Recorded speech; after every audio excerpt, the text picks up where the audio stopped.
उस बारे में बात करती हूँ जहाँ पे हमारा टॉपिक चल रहा था। तो हम बिल्कुल उसी तरीके से बात करने वाले हैं। आप जानते हैं कि मोहम्मद गौरी के बारे में प्यारे बच्चे मैं पिछले टॉपिक में आपको पढ़ा रही थी, ठीक है। पिछले टॉपिक में मैं आपको क्या पढ़ा रही थी? मोहम्मद गौरी के बारे में। मोहम्मद गौरी के बारे में मैंने आपको बताया कि भाई ये गौर प्रदेश इसे मिल गया था, ये गौर प्रदेश का शासक था। साथ साथ गौरी का भारत पर आक्रमण मैंने बताया था कि सबसे पहले मुल्तान पर करमाती जाति के विरुद्ध शिया बौद्ध हुआ करते थे, उनके साथ हुआ। फिर दूसरा आक्रमण गौरी ने गुजरात में किया, फिर जिसमें आपके मूल राज द्वितीय या भीम द्वितीय की मां जिनका नाम है नायिका देवी ने इसका सामना किया और इसे बुरी तरह से परास्त किया। ये सब मैंने आपको बताते हुए आगे मैं ले गई थी कि फिर उसके बाद गौरी नॉर्थ की तरफ चला गया, कश्मीर और सिंध को जीता, फिर पंजाब जीता और फिर इसका जो आपके पृथ्वीराज चौहान जी हैं उनके साथ तराइन का प्रथम युद्ध होता है, जिसमें प्रथम युद्ध में आपके गौरी की हार होती है और पृथ्वीराज चौहान जी की जीत होती है। इस हार का बदला लेने के लिए गौरी कहा जाता है लगभग 14 महीने तक कपड़े तक नहीं बदलता, खाना पीना भी ठीक से नहीं खाता। और फिर प्यारे बच्चे इसमें आपका दूसरा युद्ध होगा। साथ साथ मैंने बताया था कि इस सब का वर्णन हमें कहाँ से मिलता है। तो प्यारे बच्चे आपके इनके मित्र हैं चंद्रवरदाई, जिन्होंने एक बुक लिखी है पृथ्वीराज रासो, ठीक है, जिसे उनके पुत्र ने पूरा किया था। क्योंकि ये जब पृथ्वीराज चौहान जी तराइन के दूसरे युद्ध में हार जाते हैं तो कहा, कुछ लोग कहते हैं कि उन्हें तुरंत ही कैद कर लिया गया था, लेकिन ऐसा नहीं हुआ था। ऐसा नहीं हुआ था प्यारे बच्चे। कुछ दिन पृथ्वीराज चौहान जी ने अजमेर में गौरी की अधीनता स्वीकार करके शासन किया था, क्योंकि अजमेर से गौरी और पृथ्वीराज चौहान जी के सिक्के मिलते हैं, जिसपे एक तरफ गौरी और एक तरफ पृथ्वीराज चौहान जी का चित्र आपको देखने के लिए मिलता है। और इस तरीके के सिक्के किसी संधि ट्रीटी को दर्शाते हैं, ये बात आपको हमेशा ध्यान रखनी है। उसके बाद प्यारे बच्चों हम आगे की तरफ बात कर रहे थे और मैं आपको बताने जा रही थी कि पृथ्वीराज चौहान जी का इंट्रोडक्शन मैं आपको देने जा रही थी कि पृथ्वीराज चौहान जी आखिर कौन थे। इनके बारे में हम बात करेंगे, इनका दिल्ली पर कैसे शासन हुआ, जबकि ये तो अजमेर के शासक के पुत्र थे। तो ये सब प्यारे बच्चे मैं आपको आज बताऊंगी, तो सभी लोग सेशन के साथ जुड़ जाएंगे और ध्यान से मेरी बातों को सुनेंगे, ठीक है। अब ध्यान से सुनिएगा मेरी बात को। देखो प्यारे बच्चे, जब हम पृथ्वीराज चौहान जी के बारे में बात करते हैं तो यहाँ पे आपको बता दूं कि दिल्ली बसाई दिल्ली का पुराना नाम था ढिलिका। तो दिल्ली बसाई किसने बताई? दिल्ली बसाई थी प्यारे बच्चे अनंगपाल द्वितीय ने, या फिर अनंगपाल तोमर भी इन्हीं को कहा जाता है। और ये जो अनंगपाल तोमर हैं ये कौन थे?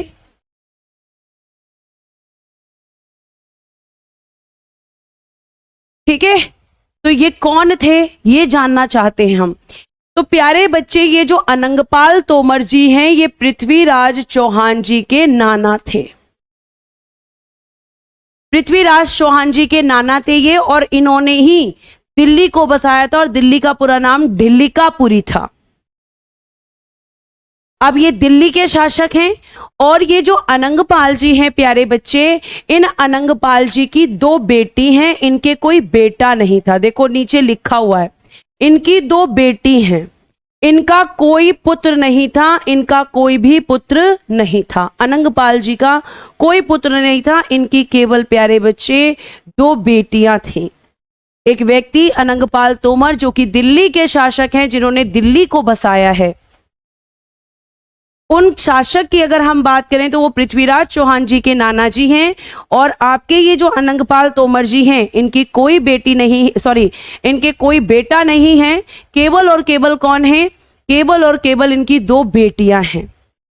और आप अच्छे से जानते हैं ब्लर हो रहा है, मैं सेटिंग ठीक कर देती हूं कैमरे की, पेशेंस रखेंगे, कोई दिक्कत नहीं है, ठीक है। अब नहीं होगा, चलो अब ध्यान से सुनो। तो प्यारे प्यारे से बच्चों, यहाँ पे जब इनकी कोई पुत्र नहीं है, केवल बेटियां हैं, तो जाहिर सी बात है ये बेटियों की शादी भी करेंगे। तो इन्होंने अपनी एक बेटी की शादी की थी सोमेश्वर सिंह चौहान से। और ये जो सोमेश्वर सिंह चौहान है प्यारे बच्चे, जब हम इनके बारे में बात करते हैं तो ये कौन है? पृथ्वीराज जी के पिता। पृथ्वीराज चौहान जो हैं उनके पिताजी हैं सोमेश्वर चौहान। इन्होंने अपनी एक बेटी की शादी सोमेश्वर चौहान से की थी। और ये सोमेश्वर चौहान प्यारे बच्चे अजमेर के शासक हैं। अजमेर के शासक, अजमेर के शासक हैं। ठीक है, ये आपको ध्यान रखना है। और फिर अगर हम आपसे बात करें तो इनकी जो दूसरी बेटी है, क्योंकि एक बेटी की शादी तो सोमेश्वर, और प्यारे बच्चे जो दूसरी बेटी है, दूसरी बेटी, उसकी शादी होती है कन्नौज के शासक, कन्नौज के शासक के साथ में। और कन्नौज के शासक जिसका नाम है जयपाल, इससे इनकी शादी होती है। अब क्योंकि प्यारे बच्चे अगर मैं आपसे बात करूं, बेटा आप ब्लर नहीं हो रहा है, यहां स्क्रीन पे चल रहा है मेरी, ठीक है। अब ध्यान से सुनिए, कमेंट्स नहीं करेंगे थोड़ी देर के लिए। अगर आप बिल्कुल भी मेरी बात मानते हैं तो आप कमेंट्स नहीं करेंगे। तो यहां पे दूसरी बेटी कन्नौज के शासक के साथ चली जाती है। और आप जानते हैं कि जब किसी की बेटियां होती हैं तो उनकी जो संपत्ति है उनकी बेटियों की ही होगी, क्योंकि बेटा तो है नहीं। तो जो अनंगपाल द्वितीय वो कहां के शासक हैं? दिल्ली के शासक हैं। तो ये पृथ्वीराज चौहान जी से बड़े खुश रहते थे इनके नाना जी, क्योंकि पृथ्वीराज चौहान जी बहुत बहादुर थे। इनकी बहादुरी के किस्से बहुत ज्यादा थे और इनकी बहादुरी से ही इनकी जो मौसी हैं उनका बेटा है जयचंद, ये बहुत चिढ़ता था इनकी बहादुरी से। अब यहां पे जो अनंगपाल तोमर जी हैं उनके कोई बेटा नहीं है, तो वो सोमेश्वर सिंह चौहान जी जो कि अजमेर के शासक हैं इनके पास जाते हैं। अजमेर के जो शासक हैं इनके पास प्यारे बच्चे ये जाते हैं।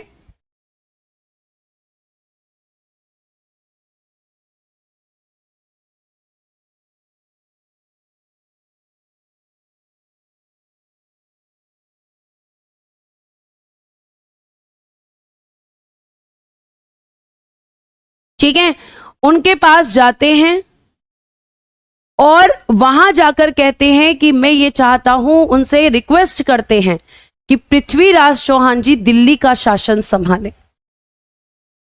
तो सोमेश्वर चौहान जी उनके उस आग्रह को स्वीकार कर लेते हैं और यही कारण एक बनता है दुश्मनी का।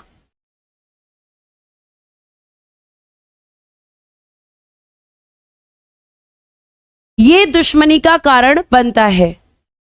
बेटा अब नहीं होगा ब्लर, मैंने ठीक कर दिया है, सेटिंग को ठीक कर दिया है कैमरे की, अब नहीं होगा ब्लर। पढ़ाई पे ध्यान दो,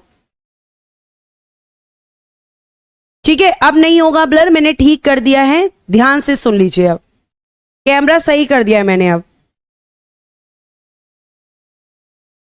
अब यहां पर प्यारे बच्चे ये बन गए। अब यहां पे देखिएगा फिर इनकी प्रेमिका की कहानी आएगी जिनका नाम है संयुक्ता या संयोगिता।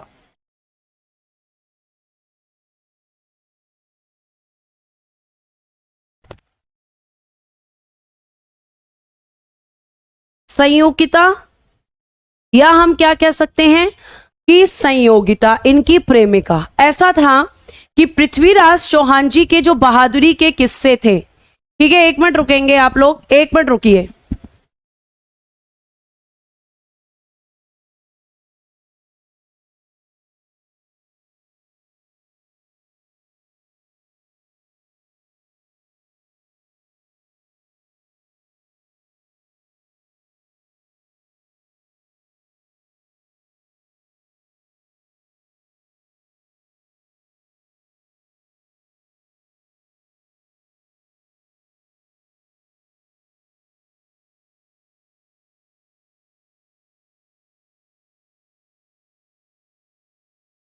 ठीक है,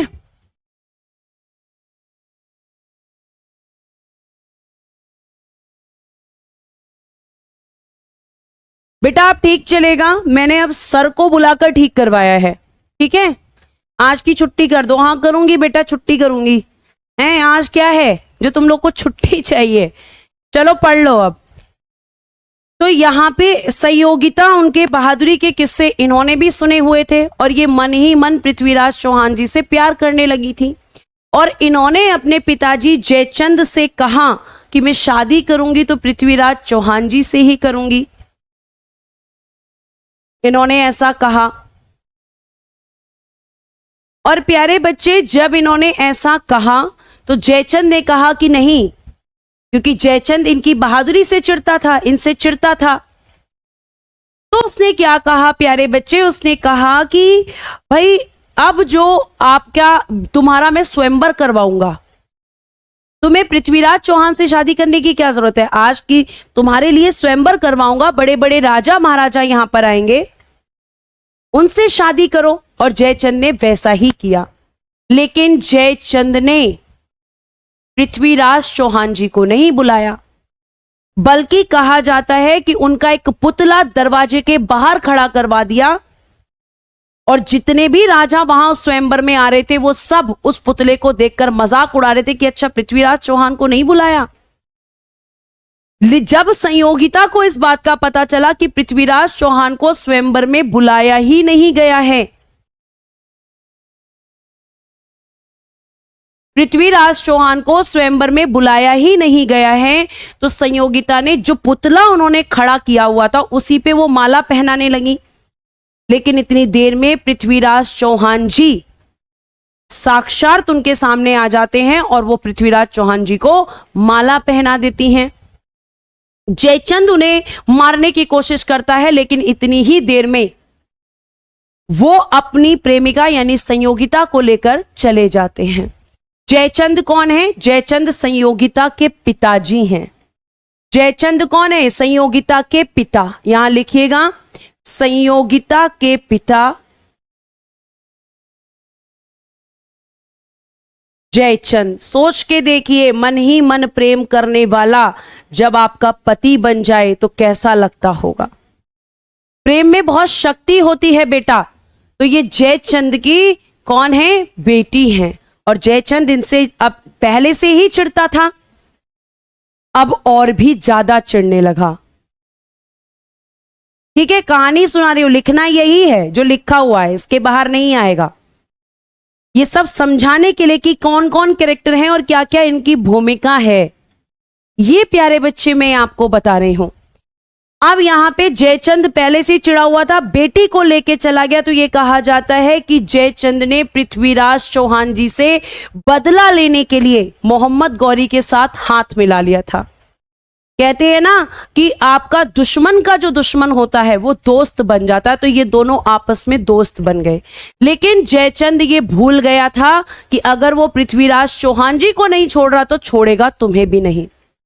तो पृथ्वीराज चौहान जी के साथ जो तराइन का दूसरा युद्ध हुआ है उसमें जयचंद ने गौरी को सपोर्ट किया था। और ये जयचंद कौन था? जयचंद गहड़वाल वंश का शासक था। कहां पे? ये वही कन्नौज। कन्नौज का शासक कौन था भाई? दूसरी बेटी के, जो आपकी दूसरी बेटी है उसका बेटा है जयचंद। और इनका वंश क्या था? गहड़वाल वंश। पृथ्वीराज चौहान जी का वंश क्या था? सोमेश्वर सिंह चौहान के बेटे थे ये, और ये गहड़वाल वंश से थे। कन्नौज का शासक है जयचंद। कहानी सुना रही हूं फिर भी नहीं सुन रहे तुम। अब ब्लर नहीं हो रहा है बेटा, अब झूठ मत बोलिए, स्क्रीन पे मुझे दिख जाता है जैसे ही ब्लर होता है। पढ़ाई पे ध्यान दीजिए। अब प्यारे बच्चे, जयचंद ने जब यहां पे षड्यंत्र रचा पृथ्वीराज चौहान जी के साथ और पृथ्वीराज चौहान जी हार गए, ये बड़ा खुश हुआ, ये बड़ा खुश हुआ। हाँ, जयचंद उसकी मौसी का लड़का है, ठीक है। और प्यारे बच्चे, फिर जब जयचंद खुश हुआ तो जयचंद की खुशी जो है वो भी ज्यादा दिन नहीं थी, क्योंकि 1194 में चंदावर का युद्ध हो गया, जो कि गौरी और जयचंद के बीच में हुआ। और इस युद्ध में भी गौरी की जीत हो गई, यानी कि जैसी करनी वैसी भरनी। जैसी करनी वैसी भरनी। आपने दूसरों के लिए गड्ढा खोदा, आपके खुद के लिए भी खुद गया। तो 1194 कौन कौन से युद्ध हुए हैं? तो मैम आपने कल बताया था हमें कौन कौन से युद्ध हुए हैं।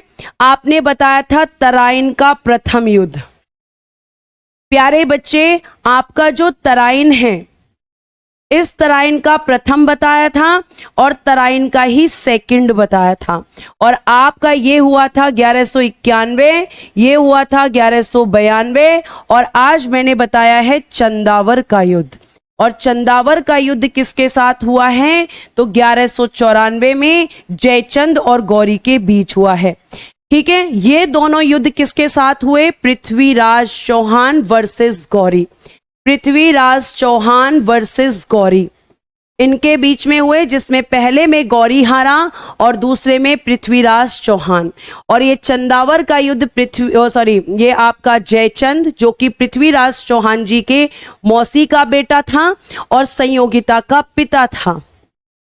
ठीक है, जयचंद और प्यारे बच्चे वर्सेस आपका गौरी।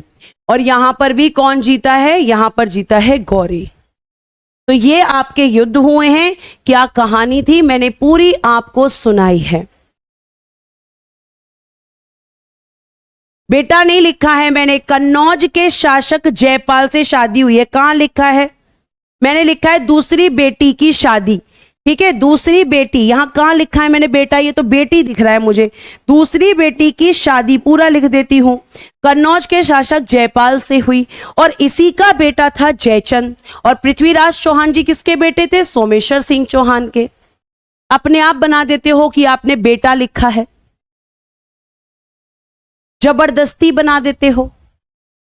ध्यान से सुना करो। पृथ्वीराज तो संयोगिता का ताऊ या चाचा लगता था, फिर शादी और प्रेम जी, सुमित यादव जी चाचा लगते थे, लेकिन शादी हो गई। ठीक है, प्रेम कहानी थी इनकी। इस प्रेम कहानी की चर्चा काफी रहती है और ये आपको पता होना चाहिए कि कौन कौन से युद्ध किस किस के साथ हुए। अनंगपाल जी कौन थे, सोमेश्वर सिंह चौहान कौन थे, जयचंद कौन था, संयोगिता कौन थी और पृथ्वीराज चौहान जी कौन थे। ये सब आपको पता होना चाहिए, किसमें गौरी की जीत हुई, किसमें गौरी की हार हुई। और प्यारे बच्चे, अब हम गौरी के बारे में आगे की चीजें पढ़ेंगे। आप पहले मुझे यहां पे लिखकर फटाफट थम्स अप कीजिए कि आपने लिख लिया। ये जो एक्स्ट्रा इंफॉर्मेशन है इसको लिखने की जरूरत नहीं है, ये सिर्फ आपको समझाने के लिए है और ये वैसे भी रहेगा। ठीक है, स्वाति जी पिछली क्लासेस देखिए, सबके आंसर मिलेंगे। फटाफट प्यारे बच्चे लिखकर आंसर कीजिए कि लिख दिया है। 1194 ही लिखा है ये रहा, और पीछे भी 1194 ही लिखा है।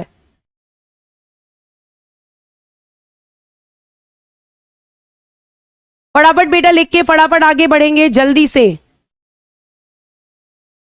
जल्दी से, ध्यान से क्लास को देखा करो। लिख लिया? चलो बहुत बढ़िया। ठीक है, आगे देखिए। आगे लिखा है मोइनुद्दीन चिश्ती तराइन के द्वितीय युद्ध में मोहम्मद गौरी के साथ आए, जो कि सूफीवाद के प्रवर्तक थे। यानी सूफीवाद का जो ओरिजिनेटर है भारत में वो कौन है? आपके मोइनुद्दीन चिश्ती। लेकिन अब मैम हमारा आपसे प्रश्न अगला क्या होगा? मैम प्रश्न होगा कि सूफीवाद क्या होता है, सूफीवाद किसे कहा जाता है। आपने सुना होगा कि मुस्लिम धर्म में, जो मुस्लिम धर्म है प्यारे बच्चे, इसमें दो कैटेगरीज होती हैं। एक को हम बोलते हैं सिया और एक को हम बोलते हैं सुन्नी। सिया और सुन्नी ये दो लोग होते हैं और इन दोनों के बीच में हमेशा क्या चलता है? विवाद। तो प्यारे बच्चे, इस विवाद को दूर करने के लिए, इस विवाद को दूर करने के लिए, इस विवाद को दूर करने के लिए सूफीवाद का जन्म हुआ। सूफीवाद का जन्म हुआ। एक एक शब्द का अर्थ आपको बताती हूं मैं, ताकि आप जब पढ़ने बैठें तो एक एक शब्द का आपके पास आंसर हो। ठीक है, प्रैक्टिस क्लास 1 बजे होती है। तो प्यारे बच्चे, हम ये कह सकते हैं कि सूफीवाद जो लेकर आए थे, वो सूफीवाद कौन लेकर आया था? मोइनुद्दीन चिश्ती। कौन थे ये? तराइन के दूसरे युद्ध में गौरी के साथ आए थे और भारत में सूफीवाद का जनक इन्हें ही बोला जाता है। और सूफीवाद सिया और सुन्नी के बीच होने वाले विवादों को खत्म करने के लिए इन्होंने शुरू किया था। प्यारे बच्चे, ये जो मोइनुद्दीन चिश्ती हैं, इन चिश्ती की अजमेर राजस्थान में ये रहते थे। कहाँ रहते थे? चिश्ती अजमेर राजस्थान में रहते थे और अजमेर शरीफ में ही इनकी दरगाह है। लिखा है ना, इनकी दरगाह अजमेर में, इनकी दरगाह अजमेर में। कहाँ? अजमेर शरीफ में। किसकी? मोइनुद्दीन चिश्ती की। मैम दरगाह क्या होता है बताएंगे बच्चे? दरगाह किसे कहते हैं? आपने देखा होगा वहां पे चद्दरें चढ़ती हैं, सर झुकाया जाता है, क्योंकि ये एक भगवान की तरह पूजे जाते हैं। जैसे आप भगवान के सामने सर झुकाते हैं, ऐसे ही यहां पर अजमेर शरीफ भी एक जगह है जहां पर आपके लोग जाते हैं, चद्दर चढ़ाते हैं, सर झुकाते हैं। तो ये किसकी दरगाह है? यहां पर मोइनुद्दीन चिश्ती। ये वही मोइनुद्दीन चिश्ती हैं जिन्होंने सूफीवाद को ओरिजिनेट किया इंडिया के अंदर। ठीक है, उसके बाद प्यारे बच्चे आगे की तरफ चलते हैं और आगे की तरफ हम देखते हैं कि इसमें लिखा है मोहम्मद गौरी ने चंदावर का युद्ध कब हुआ था? 1194 में। किस किस के बीच हुआ था? जयचंद और गौरी के बीच में हुआ था। इस युद्ध के बाद उसने क्या चलवाए थे? देवी लक्ष्मी के सिक्के। ये बड़ा इंपॉर्टेंट हो जाता है। और प्यारे बच्चे, मोइनुद्दीन चिश्ती की जो दरगाह है, इससे भी क्वेश्चन कई बार पूछा जा चुका है। क्वेश्चन बनता है कि देवी लक्ष्मी के सिक्के किस मुस्लिम शासक ने चलवाए थे? तो प्यारे बच्चे आपको ध्यान रखना है कि मोहम्मद गौरी ने चलवाए थे।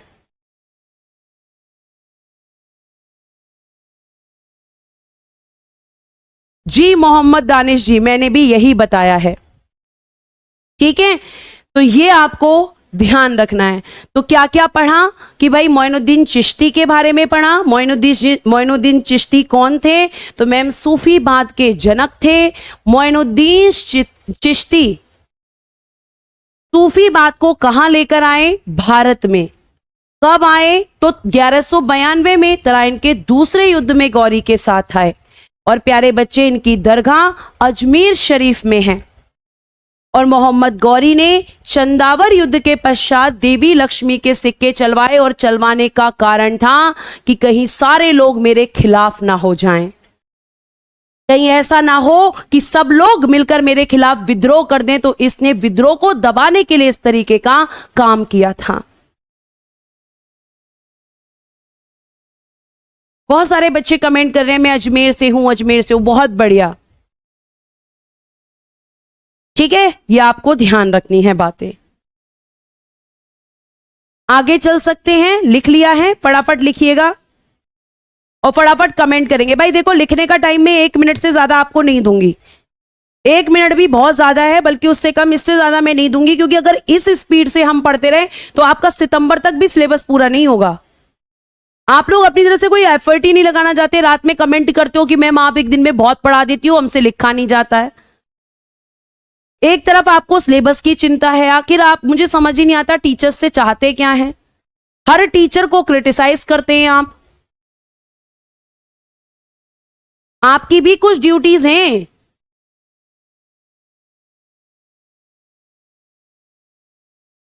ठीक है, कुछ ड्यूटीज हैं, उनको पूरा कीजिए, क्योंकि जो पढ़ने वाले बच्चे होते हैं ना, वो बहाना नहीं ढूंढते, वो पढ़ते हैं बस। आगे देखिए नेक्स्ट। इसने भाई मोहम्मद गौरी ने उत्तर भारत में एकता प्रथा चलवाई। एकता प्रथा का मतलब होता है वेतन की जगह पर जमीन का टुकड़ा मिलता था। अब मेरी बात को ध्यान से सुनना, नहीं तो फिर बोलोगे मैम वंस मोर अगेन, और वंस मोर अगेन नहीं चलेगा, क्योंकि मैं एक ही बार में चीजों क्लियर करती हूं। ध्यान से सुनो, यहां क्या लिखा है? उत्तर भारत। प्यारे बच्चे, केवल नॉर्थ इंडिया के अंदर ही मोहम्मद गौरी ने एकता प्रणाली को चलाया, क्योंकि पूरे भारत में प्यारे बच्चे जो प्रथा चलाई एकता, वो चलाएगा इल्तुतमिश। इल्तुतमिश इस प्रथा को चलाएगा। और मैं आपको यह भी बता दूं कि इसने उत्तर भारत में जो एकता प्रथा चलाई, इसका मतलब क्या होता है कि गौरी ने यह कहा कि मैं अपने सैनिकों को वेतन नहीं दूंगा, बल्कि मैं अपने सैनिकों को एक जमीन का टुकड़ा दूंगा। क्या दूंगा वेतन की जगह? जमीन का टुकड़ा। क्योंकि वेतन तो खत्म हो जाता है, लेकिन अगर उनके पास जमीन रहेगी तो वो इस पे खेती कर सकते हैं, फसल उगा सकते हैं और अपना जीवन चला सकते हैं। यानी कि सैनिकों को वेतन न देकर जमीन का टुकड़ा देना को ही क्या कहा जाता है?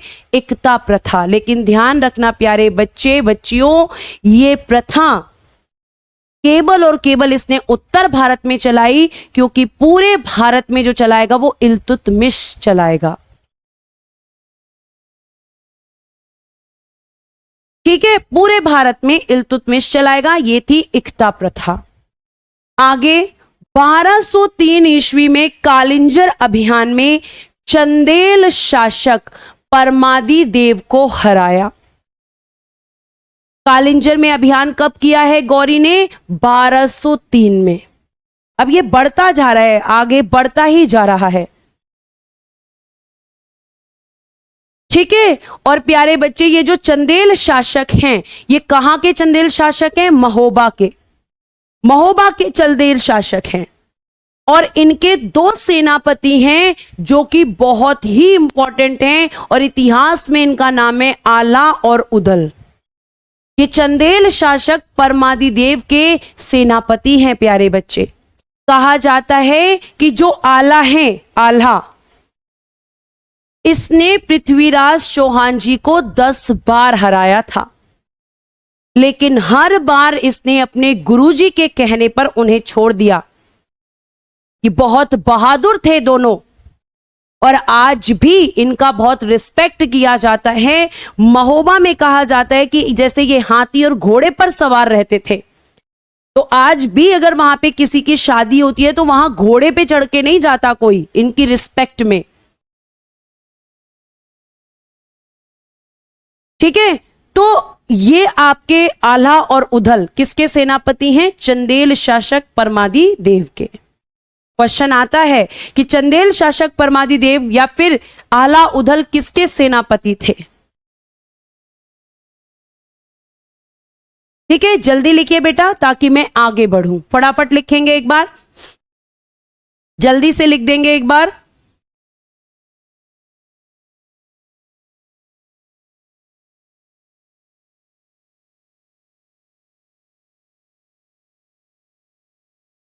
बहुत बढ़िया, बहुत बढ़िया, बहुत बढ़िया।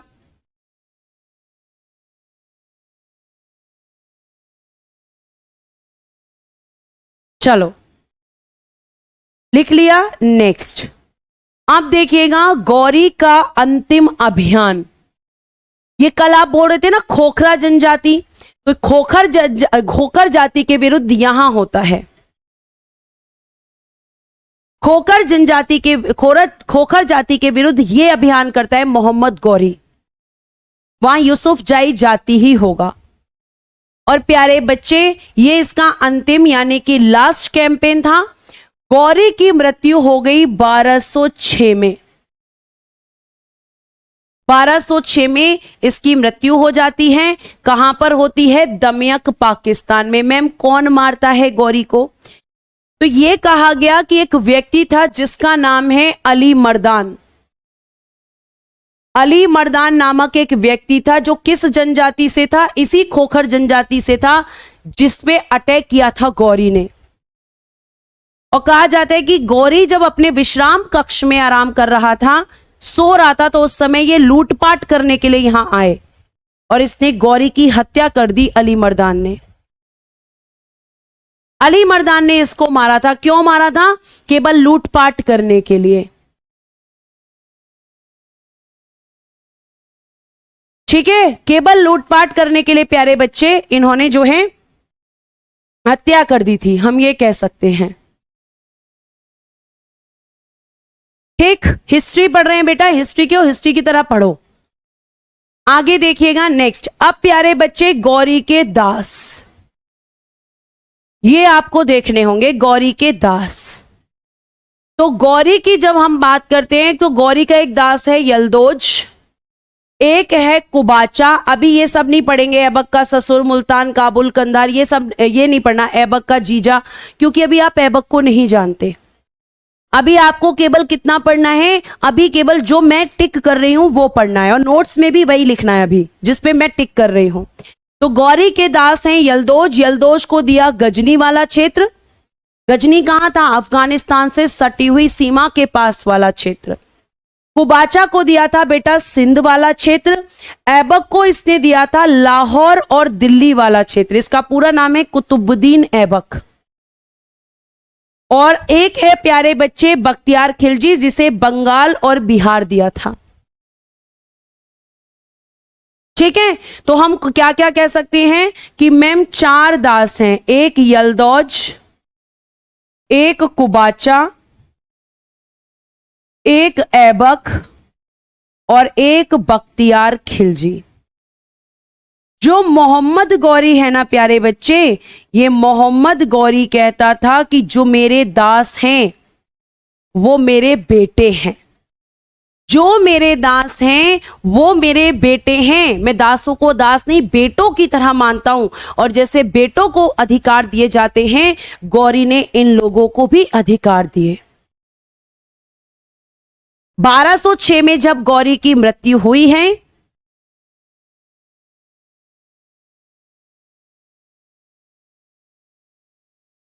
तो हम ये कह सकते हैं कि ये उसके दास हैं। अब आप चाहेंगे कि जब बेटे कहा है तो इनमें से ही कोई एक यहां पे आगे आने वाला इसका उत्तराधिकारी बनेगा। मैम गुलाम क्या होते हैं? तो बेटा जैसे बाजार में आज के समय पे सब्जी बिकती है, फल बिकते हैं, उसी तरीके से पहले इंसानों को भी बेचा जाता था। और जो बहादुर इंसान होते थे उन्हें ये लोग खरीद लेते थे, जो शासक होते थे। तो अब प्यारे बच्चे इसका ये पूरा शासन इसने लाहौर दिल्ली किसको दे दिया? ऐबक को। बंगाल बिहार किसे दे दिया? बख्तियार खिलजी को। कुबाचा को दे दिया सिंध वाला क्षेत्र, और यलदौज को दे दिया गजनी वाला क्षेत्र। अब यहां पे जो ऐबक है उसके बारे में आप आगे देखेंगे। अब देखो बख्तियार खिलजी जो कौन है? बख्तियार खिलजी जो कि गौरी का गुलाम है। अभी ये गौरी का गुलाम है और आगे चलकर ये आपके ऐबक का भी गुलाम बनेगा। पहले हाँ यही है बेटा जिसने नालंदा यूनिवर्सिटी, अभी आ रही हूं मैं, पहले यहां तक लिख लीजिए फिर मैं आगे बढ़ती हूं। आपको प्यारे बच्चे अभी ये नहीं लिखना है, ये नहीं लिखना है अभी, क्योंकि ये अभी मैं रिलेशन आपको समझाऊंगी। ठीक है, अभी रिलेशन समझाऊंगी, ये नहीं लिखना है जो मैंने काट दिया है। फटाफट से लिखिए।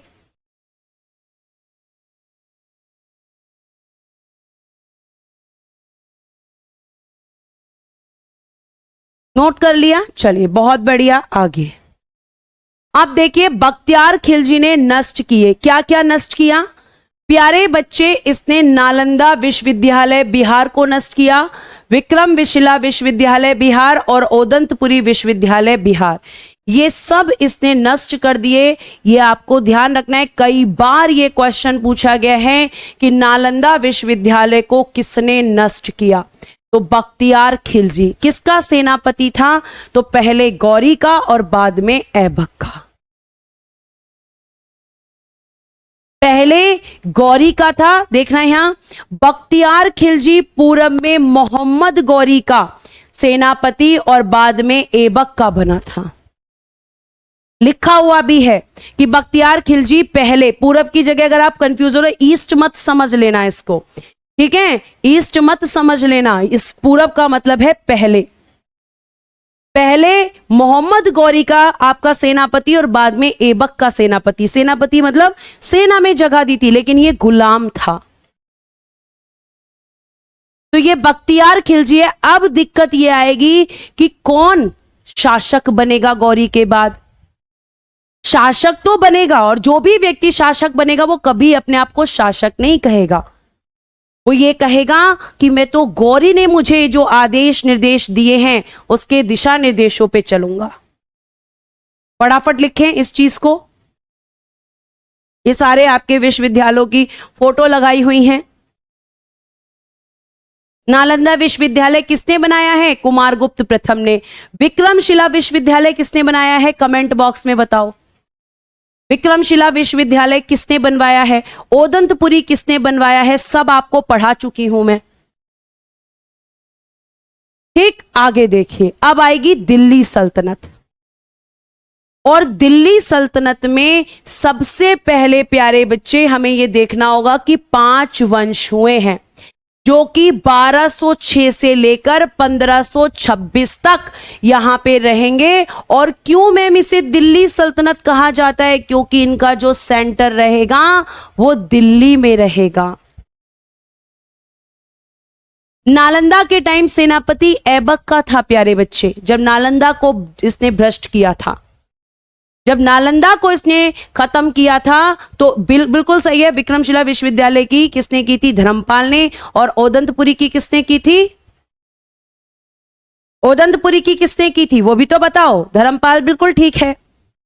हाँ जी, पाल वंश के शासकों ने। आगे देखिए, अब मैंने आपको पहले भी बताया था कि जीके तुम भी सीख लो। तो आपका एक गुलाम वंश है, और गुलाम वंश लगभग कितने साल शासन करेगा? 84 वर्ष। ठीक है। फिर आपका खिलजी वंश, जिसका कार्यकाल सबसे कम रहेगा, और यह केवल शासन करेगा 30 वर्ष। लिखते रहना, 30 वर्ष। उसके बाद आपका तुगलक वंश, जिसका सबसे लंबा कार्यकाल रहेगा, तो कितने साल रहेगा मैम लगभग? तो मैं कहूंगी 94 वर्ष। और फिर आपका सैयद वंश, जिसका शासन रहेगा 37 वर्ष, और लोधी वंश का शासन रहेगा 75 वर्ष। और लोधी वंश का अंत करके ही फिर आएगा आपका, बहुत बढ़िया जो बच्चे कह रहे हैं, गोपाल। लोधी वंश का ही अंत करके बेटा कौन सा आएगा? मुगल वंश।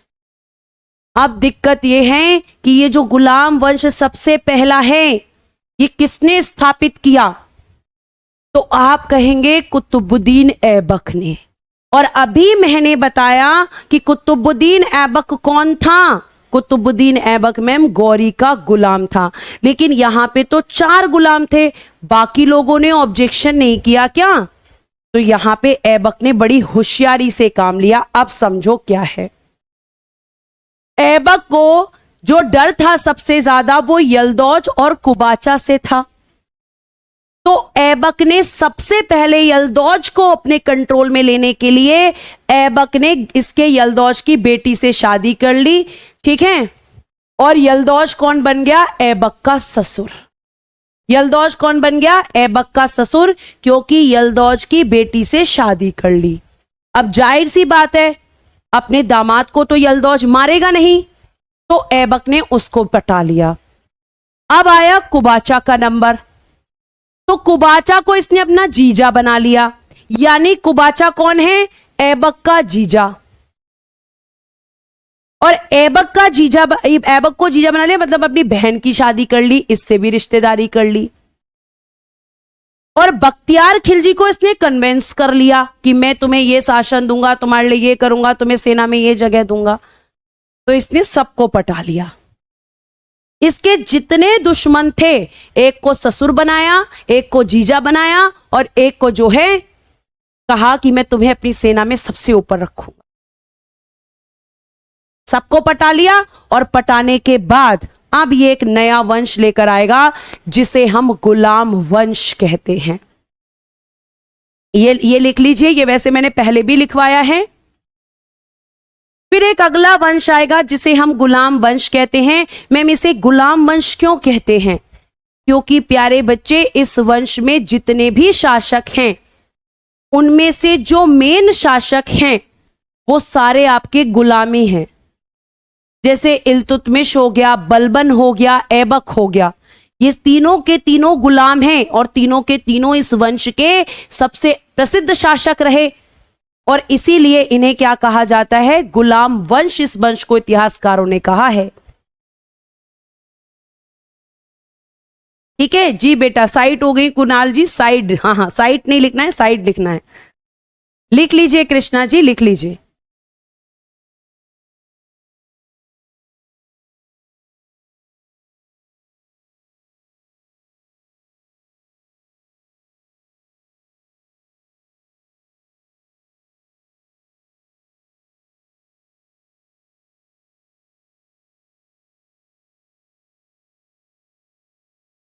हाँ जी, पटाने में एक्सपर्ट था। Thank you Nidhi, love you too. चलिए आगे चलते हैं और देखिएगा यहाँ पे आगे क्या लिखा है। गुलाम वंश।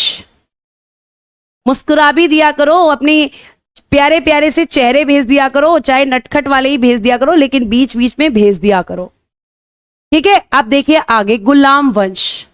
प्यारे बच्चे, इस गुलाम वंश के अन्य नाम है दास वंश, क्योंकि दासों का वंश रहा, ममलूक वंश या इलवरी वंश इसको कहा जाता है। ये सब इसी वंश के नाम हैं। और आपको बताऊं कि यहां पे गुलाम वंश में कुल 11 शासक हुए हैं, टोटल 11, लेकिन 11 के 11 आपको नहीं पढ़ने हैं। 11 के 11 आपको नहीं पढ़ने हैं,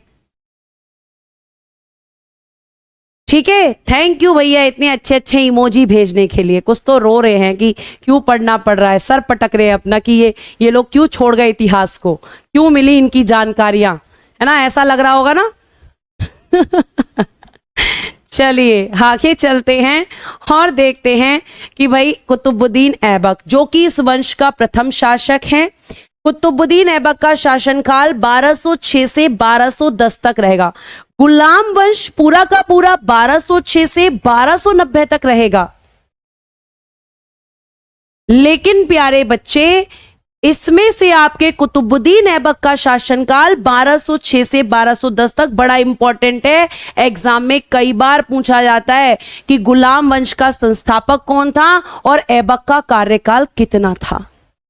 आगे लिखा है ऐबक गुलाम वंश का संस्थापक, फाउंडर ऑफ स्लेव डायनेस्टी या गुलाम डायनेस्टी भी आप कह सकते हैं। आप सभी को भाई लव यू टू। अब ध्यान से पढ़ लो। एक को कैसे कह दिया मैम आपने, सभी को कहो, सभी को कह रही हूं मैं, ठीक है। अब पढ़ लीजिए आगे देखिएगा। फिर अगर हम बात करते हैं जन्म, आपको याद नहीं रखना, उतना इंपॉर्टेंट नहीं है। इसने प्यारे बच्चे अपनी जो कैपिटल बनाई वो लाहौर बनाई। इसने अपनी कैपिटल कहां बनाई है? लाहौर में, ठीक, लाहौर में बनाई इसने। दिल्ली क्यों नहीं बनाई? क्योंकि दिल्ली को सेंटर में लेकर आएगा इल्तुतमिश, इसीलिए इल्तुतमिश को कहा जाएगा कि दिल्ली सल्तनत का वास्तविक संस्थापक वो है। इसके पास, आपको मैंने पीछे बताया कि इसके पास में जो गौरी है, गौरी ने इसे कौन सा क्षेत्र दिया था? देखो यहां लिखा हुआ है कि मैम इसे लाहौर और दिल्ली दिया था। तो इसने दिल्ली को कैपिटल नहीं बनाया, इसने बनाया लाहौर को। और फिर इसने एक अपनी मिलिट्री कैपिटल भी बनाई है। देखिएगा यहां पे पहले आप इतना लिख लीजिए, उसके बाद हम आगे चलते हैं, ठीक है। आज कितने लोगों का बर्थडे है भाई? जितने लोगों का बर्थडे है उन सभी को हैप्पी बर्थडे मेरी तरफ से और पूरे RWA परिवार की तरफ से। आप सभी के जीवन में जो लक्ष्य हैं आपको मिले, आप अपने जीवन में जिन उद्देश्यों को लेकर चले हैं उन्हें आप पूरा करें, यही हमारी शुभकामनाएं हैं। और हम इंतजार करेंगे कि आप हमसे सिलेक्शन लेने के बाद मिलने आए। आपके उस सिलेक्शन की मिठाई खाने का इंतजार हमेशा रहता है और आगे भी रहेगा। जिस दिन आकर बच्चे मिलते हैं और कहते हैं सिलेक्शन हो गया, उस दिन एक अलग ही लेवल की खुशी होती है। वो खुशी आप लोगों से चाहिए। नोट हो गया है? चलिए बहुत बढ़िया। आगे देखिएगा, ऐबक ने अपनी सैन्य राजधानी यानी कि मिलिट्री कैपिटल बनाया इंद्रप्रस्थ को। इंद्रप्रस्थ कहां पर है प्यारे बच्चे? दिल्ली में। आज के समय में ये दिल्ली में मेट्रो स्टेशन भी आपका इंद्रप्रस्थ। कौन था? लिखा हुआ है गौरी का गुलाम था। गौरी का गुलाम था, ठीक है। अब इसे गौरी का गुलाम था तो गौरी ने कहां से खरीदा था? किस व्यक्ति से इसे खरीदा था गौरी ने? तो प्यारे बच्चे, इससे मिर्जा अजीज कोका से खरीदा गया था। और किसने खरीदा था? गौरी ने। मैंने अभी आपको बताया कि पहले बाजारों में इंसानों को भी बेचा जाता था। तो एक व्यक्ति है मिर्जा अजीज कोका, उससे गौरी ने इसे खरीद लिया था, आपके कुतुबुद्दीन ऐबक को। आगे मोहम्मद गौरी ने ऐबक को 2 उपाधि दी थी, मलिक मलिक का मतलब है जिम्मेदार व्यक्ति। और प्यारे बच्चे सिप सलहार प्रदान की थी। सिप सलहार यानी कि सिप सलहार उपाधि इसे प्रदान की। और सिप सलहार का मतलब है कि सेना में सेनापति जो सबसे ज्यादा जिम्मेदार व्यक्ति है। सेना का एक ऐसा सेनापति जो सबसे ज्यादा जिम्मेदार व्यक्ति है।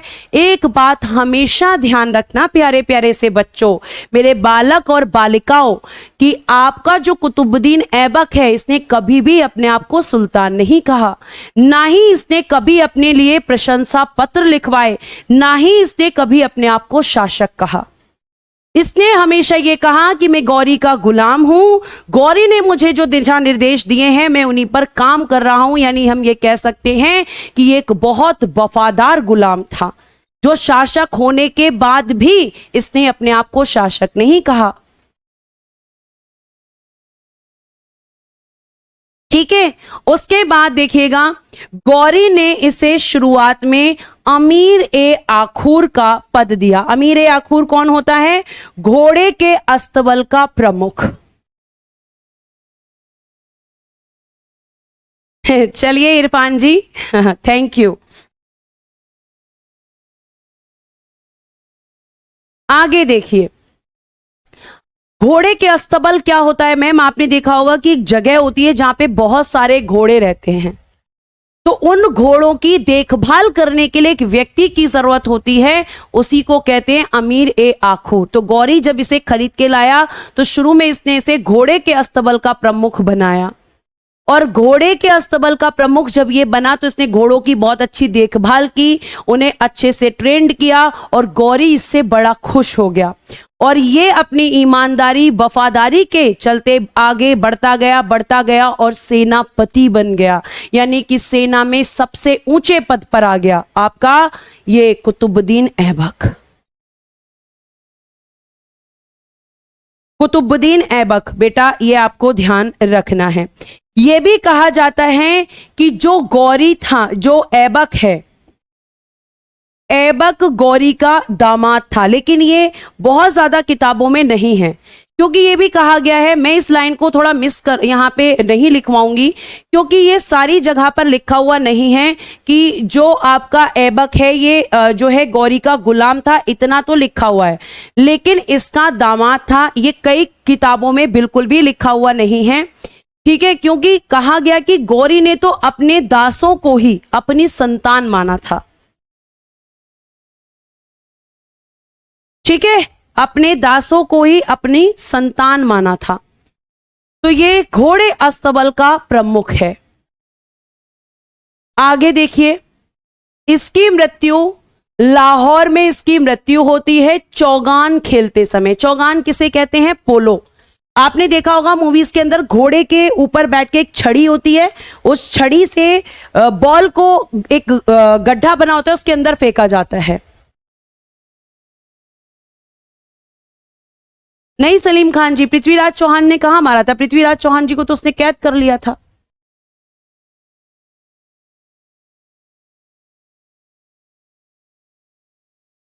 ठीक है, तो प्यारे बच्चे यहां पे चौगान खेलते समय, चौगान कहते हैं पोलो को, जो घोड़े पर बैठ के खेला जाता है। जब ये खेल रहा था तो घोड़े से गिर गया और उसकी वजह से इसकी मृत्यु हो गई। ठीक है, आगे देखिए, ऐबक के अदर नेम, इसे पील बख्श यानी कि हाथियों का दान करने वाला, क्योंकि इसने हाथियों का काफी दान किया था। लाख बख्श किसे कहते हैं? लाख बख्श, तो ये कहा जाता है लाखों का दान करने वाला, लाखों का दान करने वाला होता है प्यारे बच्चे लाख बख्श। एक व्यक्ति है हातिम द्वितीय, एक शासक रहा है, तो उससे इसकी तुलना की जाती है कि ये हातिम द्वितीय भी इसको कहा गया है। ठीक है, कुरान खां, यहां पे देखो ईट कुरान ये गलत लिखा है, कुरान खां लिखेंगे इसको, कुरान खां। और कुरान खां क्यों कहा जाता है? कहा जाता है कि ऐबक को पूरा का पूरा कुरान याद था, ये पूरी कुरान को गाकर सुना देता था, इसीलिए इसे कुरान खां कहा गया। ऐबक ने कभी भी अपने नाम का कोई सिक्का नहीं चलाया क्योंकि इसने शासक ही नहीं माना अपने आप को, और ना ही खुतबा खुतबा पढ़वाया। खुतबा क्या होता है? प्रशंसा पत्र। मतलब जो पहले के शासक हुए वो अपने ही नाम की प्रशंसा करवाते थे, पत्र लिखवाते थे, उसे पढ़वाते थे कि ऐसा राजा है वैसा राजा है। खुद मतलब कहते हैं ना मुंह मिट्ठू मियां, अपनी तारीफ खुद करवाना। लेकिन ऐबक ने ऐसा कभी नहीं किया। आप इस लाइन को यहां पे ऐड ही कर दीजिए, वरना आप जो है परेशान रहेंगे कि ऐबक गौरी का दामाद था। आप बाद में भी लिख सकते हैं, जरूरी नहीं कि आप यहीं लिखें। ऐबक गौरी का, ठीक है, ऐबक गौरी का दामाद था, ठीक है, और इसने अपने नाम का कोई सिक्का नहीं चलवाया।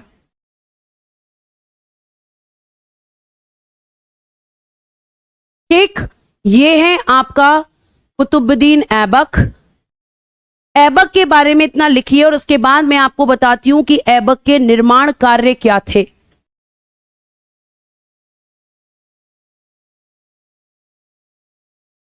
कुरान खां बताया तो बेटा कुरान इस्लाम धर्म से संबंधित ग्रंथ है, जिसको ये ऐसे ही पढ़ के सुना देता था। पूरी की पूरी कुरान याद थी इसको, इसलिए इसको कुरान खां कहा गया।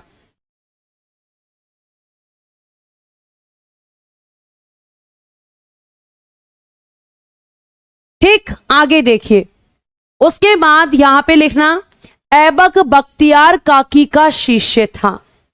और बख्तियार काकी कौन है? तो प्यारे बच्चे, ये जो बख्तियार काकी हैं, ये आपके सूफीवाद से संबंधित हैं। और बख्तियार काकी के गुरु कौन हैं? तो जाहिर सी बात है कि मोइनुद्दीन चिश्ती। मोइनुद्दीन चिश्ती कौन थे? भारत में सूफीवाद के जनक, जो मोहम्मद गौरी के साथ आए थे।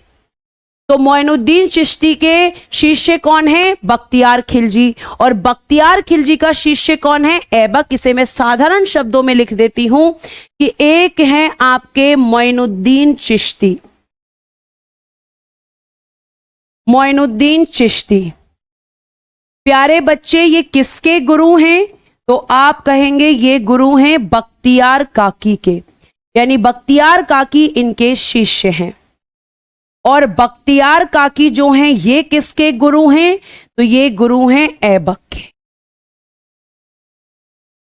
ये लिखा हुआ है बस।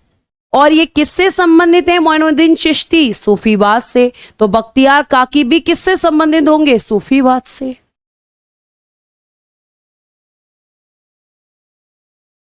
ठीक है, आगे अब देखिएगा ऐबक के निर्माण कार्य। ऐबक के निर्माण कार्य, पहला कुब्बतुल इस्लाम मस्जिद, जो कि आपका दिल्ली उत्तर भारत की पहली मस्जिद थी। उत्तर भारत की पहली मस्जिद, क्योंकि इससे पहले भी एक भारत की मस्जिद बन चुकी थी जो कि केरल में है। ठीक है, कुब्बतुल इस्लाम मस्जिद जो कि दिल्ली में बनी हुई है और उत्तर भारत की पहली मस्जिद है। एक है प्यारे बच्चे 2.5 दिन का झोपड़ा, और ये कई बार पूछा गया है कि ये आखिर है क्या। तो ये भी एक मस्जिद है। और इसे 2.5 दिन का झोपड़ा क्यों कहा जाता है ये बताती हूं। और ये प्यारे बच्चे अजमेर में है। इसे 2.5 दिन का झोपड़ा इसलिए कहा जाता है क्योंकि ये मस्जिद 2.5 दिन में बनकर तैयार हुई थी। 2.5 दिन में, 2.5 दिन यानी कि 24 घंटा, 24 घंटा और 12 घंटा, इसीलिए इसका नाम है 2.5 दिन का झोपड़ा। उसके बाद प्यारे बच्चे इसने क्या किया? कुतुब मीनार का निर्माण कार्य शुरू करवाया, लेकिन पूरा नहीं करवा पाया क्योंकि उससे पहले इसकी मृत्यु हो गई। और पूरा करवाने का काम करेगा इल्तुतमिश, बताऊंगी आगे। अब ये क्वेश्चन जरूर पूछा जा सकता है कि कुतुब मीनार का जो निर्माण करवाया है ये इसने किसकी याद में करवाया था? तो इसके गुरु कौन है? बख्तियार काकी। तो बख्तियार काकी की याद में प्यारे बच्चे इसने कुतुब मीनार का निर्माण कार्य शुरू किया था, अपने गुरु की याद में। कुतुब मीनार जो कि आज दिल्ली में स्थित हैं, ये इसने सिर्फ नींव रखी थी, पूरा करवाया इल्तुतमिश ने। और फिरोज शाह तुगलक के समय उस पर बिजली गिर गई और बिजली गिरने से उसकी मंजिल नष्ट हो गई। सब लिखवाऊंगी आगे। यहां पहले एक संस्कृत विश्वविद्यालय हुआ करता था, जहां पे 2.5 दिन का झोपड़ा है। बच्चा कह रहा है कि 2.5 दिन के झोपड़े से पहले वहां पर क्या था, तो एक संस्कृत विश्वविद्यालय था।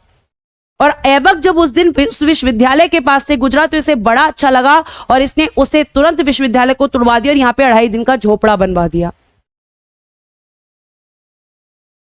उसके बाद प्यारे बच्चे इसकी हाइट कितनी है कुतुब मीनार की, तो 72.5 है और ये 1993 में यूनेस्को की वर्ल्ड हेरिटेज साइट में शामिल है। ऐबक पूरा कराकर ही छुट्टी होगी आपकी, ठीक है। ये आपका पूरा यूनेस्को की वर्ल्ड हेरिटेज साइट में कब शामिल हुआ? वर्तमान में यूनेस्को की वर्ल्ड हेरिटेज साइट में भारत के 42 स्थल शामिल हैं, जिसमें 41वां आपका शांति निकेतन पश्चिम बंगाल से और 42वां हौसले कर्नाटक के मंदिर हैं। ये सब इन्हीं ने करवाया था। आगे देखिएगा, ऐबक को ही गुंबद कला क्या होती है? तो प्यारे बच्चे जब किसी की शेप ऐसे बनती है, किसी इमारत की शेप गोलाई में बनती है तो इसे गुंबद कहते हैं, गुंबद। और आपका क्या लिखा है? मेहराब कला। मेहराब जब कोई इमारत ऊपर से ऐसी बनती है, ऐसे बनती है, ये इसे कहते हैं मेहराब। तो इन दोनों कलाओं का जो जनक है वो ऐबक है। ऐबक का दरबारी कवि हसन निजामी, जिसकी पुस्तक ताजुल मासिर है, इंपॉर्टेंट है। ऐबक का मकबरा लाहौर में इल्तुतमिश ने बनवाया। ऐबक पहले ही मर गया और जहां उसे दफनाया गया लाहौर में, वहीं फिर उसके ऊपर मकबरा बनवा दिया इल्तुतमिश ने। ये आपका ऐबक है। आज के लिए हम इतना ही रखते हैं। कल हम पढ़ेंगे इसके उत्तराधिकारी, ऐबक का उत्तराधिकारी आराम शाह, जो इसका बेटा है, लेकिन ये ज्यादा लंबा शासन नहीं करेगा। आज जाकर क्लास को एक बार दोबारा देख लेना और कोई डाउट हो तो टेलीग्राम में टैग कर देना, ठीक है। तो आज के लिए प्यारे बच्चे धन्यवाद। Bye bye, take care and good night everyone.